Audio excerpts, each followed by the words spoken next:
Hello, Assalamualaikum. Hey guys, today we're going to be learning carbonyl compounds, which we will be covering preparation of carbonyl compounds as well as chemical properties in this video.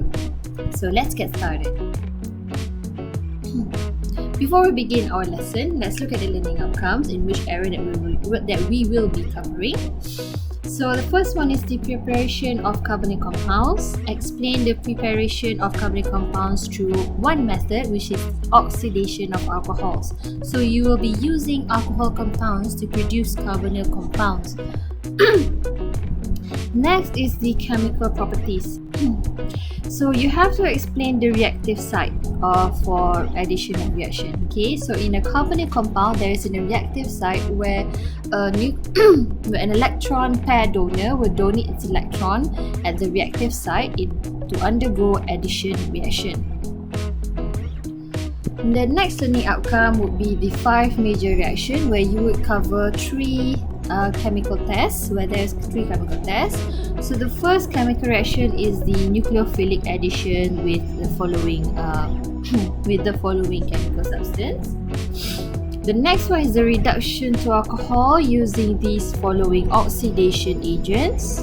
Okay, condensation with 2,4-dinitrophenylhydrazine or 2,4-DNPH as an identification test. Okay, so this is basically a chemical identification test, in which is also known as Brady's test.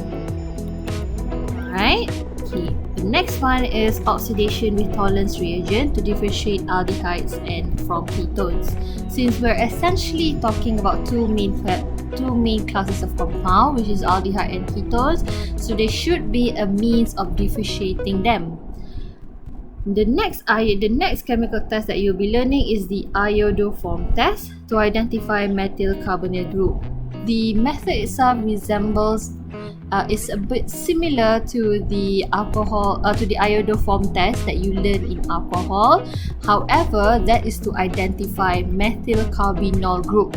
In carbonyl compound, you are to identify a methyl carbonyl group. Okay, so that's the difference. Okay, a methyl carbonyl and a methyl carbonyl. So let's get started in the preparation. So in the preparation since you have 2 carbonyl compounds, 2 main classes of carbonyl compound, which is aldehyde and ketones, we'll talk about the aldehyde first. So to prepare an aldehyde is that you would need an oxidation alcohol of a primary alcohol. Okay, so you would lead to a product of an aldehyde, and your oxidizing agent is a pyridium chlorochromate or PCC. Okay, so this is basically, as we've learned before, is a weak oxidizing agent. Okay, so do take note of that. So if you have a primary alcohol, okay, so this is a primary alcohol, use a weak oxidizing agent, you would produce an aldehyde. For example, if you have 1 butanol, okay, the chain remains the same. It's just that you would change the functional group. So this is a hydroxy functional group. It undergoes oxidation process with a weak oxidizing agent, causing it to become an aldehyde. So you would have a butanol. Okay, the carbon is still the same. You still have 4 carbons. The main difference is that the change in the functional group. The next preparation that we'll prepare is ketone. So you'll be using oxidation of alcohol secondary prior alcohol. So the oxidizing agent that you'll be using are strong oxidizing agent, which is acidified sodium of chlorochromate or acidified solution of permanganate. Okay, so these 2 are strong oxidizing agent. Okay, so you have a secondary alcohol here, and then react with the CaMnO4, which is the acidified solution of permanganate. Including with heat, you need to have heat, and then you would produce a ketone. Okay, so that's basically it for the preparation. It's just a simple topic. The next topic that I'll be talking about is the chemical properties. Okay, so you have 5 major chemical reaction, in which 3 of them, these three are chemical tests. Okay, identification tests using Brady's test, oxidation with Tollens reagent, as well as iodoform tests. Okay, the only chemical reaction that you learn is 1 and 2. Okay, so nucleophilic addition and reduction. Okay, in the nucleophilic addition, in carbon double bond with oxygen, the density in the carbon double bond oxygen, the electron density is drawn more towards the oxygen. As I've mentioned earlier in the previous video, in which a carbonyl is usually a polar bond. Okay, because of the differences in electronegativity, where the oxygen have a higher electronegativity while a carbon have a lower electronegativity. So the electrons in the double bond here are more pulled towards the oxygen because for having a higher electronegativity. Okay, so this will cause the carbon atom deficient in electron. Okay, so carbon atom becomes the site for nucleophile attack. Okay, what essentially point 2 is talking about here is that when you have a carbonyl group that will be attacked by a nucleophile, for example, you have an electron pair donor here.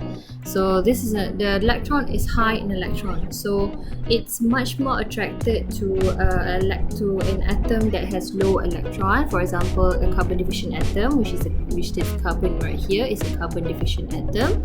So it will donate its electron, it will attack it at the nucleophilic site, causing the carbonyl pi bond here, causing the carbon double bond right here to be broken, to be break, as well as move. It will be pulled. The electrons will be pulled to the oxygen, causing it to form an intermediate tetrahedral form. So it will look something like this. Okay, so this is the intermediate that is formed.